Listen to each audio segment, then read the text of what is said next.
कराची में 10 मुहर्रम उल हराम के दिहाड़े ते मुख्तलिफ इलाइक़नि में 513 मजलिसूं ऐं 281 जुलूस बरामद थिया। जुलूस ऐं मजलिसनि जी निगरानी लाइ 18,823 पुलिस एहलकार ऐं 5,500 खां वधीक रेंजर्स एहलकार मुक़रर कया विया। कराची पुलिस जे तर्जमान मूजिब 10 मुहर्रम जे मरकज़ी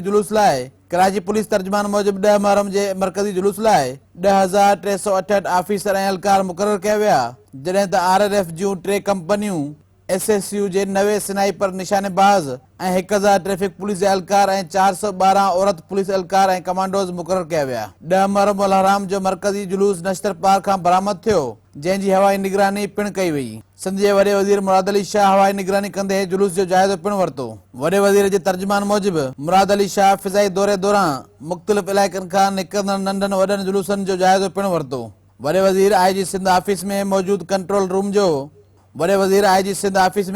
कंट्रोल रूम जो दौरो पिणु कयो, जंहिंमें IG सिंध मुश्ताक उमर ब्रीफिंग ॾींदे चयो त जुलूस नश्तर पार्क खां थींदे MA जना रोड ते हिन वक़्तु सिटी कोर्ट पहुतो आहे।